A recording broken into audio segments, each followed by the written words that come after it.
Doğal Düşün TV'ye hoş geldiniz. Hıyardaki erkek çiçekleri kopartalım mı? İşte size bir yanlış anlama daha. Birçok yetiştiricilik konusunda olduğu gibi burada da farklı uygulamalara ait bilgilerin karıştırıldığını görüyoruz. Bu da tam bir kafa karışıklığına neden oluyor. Bitkilerde erkek ve dişi çiçeklerin dengesi hormonal olarak düzenlenir ve erkek çiçekleri kopartmak sadece bitki tarafından erkek çiçeklerin oluşumlarının daha fazla olmasına neden olur. Hormonların etkisi altındaki bitki biyolojik programı yerine getirmeye çalışacaktır. Tabii ki bitkinin hormonal arka planı doğal olarak değişene ve ağırlıklı olarak dişi çiçeklerin oluşma zamanı gelene kadar. Hıyarda çiçeklenmede iki dönem vardır. İlk dönem erkeklerin yoğun olduğu, ikinci dönemse tersine dişi çiçeklerin yoğun olduğu dönemlerdir. Tohumunuz hibrit tohumsa, bunların döllenme prensipleri farklıdır ve genelde erkek çiçeklere ihtiyacı yoktur. Bu nedenle hibrit bir tohumdan hıyar yetiştiriyorsanız oluşan erkekleri kopartabilirsiniz. Ancak atalık tohumdan bir hıyar fidesi yetiştiriyorsanız dişilerin döllenme için erkek çiçeklere ihtiyacı vardır ve onlara dokunmayın. Öncelikle erkek ve dişi çiçekleri bilmeyenler olabilir diye ikisini kısaca tanıtalım. Erkek çiçekler ince bir dal vasıtasıyla gövdenin üzerine tutunurlar.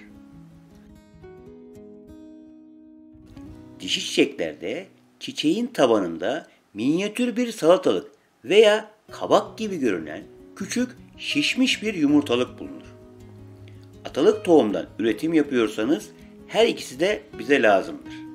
Şöyle ki, hıyar ve kabak bitkilerinde erkek çiçekler iki amaca hizmet eder.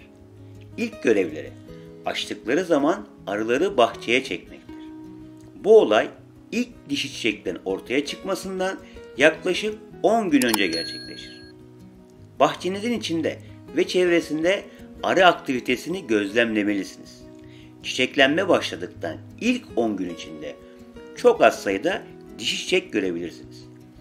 Hıyar ve kabak bitkileri tozlaşma için arılara güvendiğinden çok sayıda erkek çiçek var ve arı faaliyeti fazla ise olumlu bir işarettir ve zamanı geldiğinde erkek çiçeklerin ikinci işi olan tozlaşmayı sağlayacaktır. İlk dişi çiçekler görülmeye başladığı zamanlarda arılar bir hafta veya daha uzun süredir bahçenizde dolaşıyordur ve bunun için erkek çiçeklere teşekkür edebilirsiniz. Arıları çekmek için erkek çiçekler olmazsa dişi çiçekler tozlaşma eksikliğinden muzdarip olabilir. Dişi çiçeklerin gelişi hıyar ve kabak bitkilerinizin meyve vermeye hazır olduğu anlamına gelir. Artık bitkilerinizde hem erkek hem de dişi çiçekler görebilirsiniz. Arılar döllenmeyi sağladıysa dişi çiçeğin tabanındaki şişmiş yumurtalık daha sonra yeni bir meyveye dönüşmeye başlar. Dişi çiçek tozlaşmazsa yumurtalık büzülür, ölür ve çiçek asmadan düşer. İlk dönemlerde erkek çiçekler daha çok çıkmasına rağmen ikinci çiçeklenme döneminde olay tersine gelişmeye başlar ve dişi çiçekler daha çok çıkar.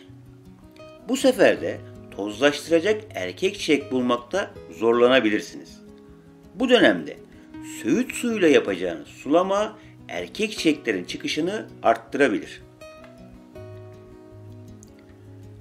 Bu durum arı faaliyetlerinden yoksun, kapalı balkonlarda hıyar yetiştirme konusunda farklılık gösterir. Bu şekilde bir hıyar yetiştirmeye çalışıyorsanız neler yapabileceğinizle ilgili videomuzu izleyin. Bir videonun daha sonuna geldik. Kimsenin sizi doğal düşünmekten alıkoymasına izin vermeyin.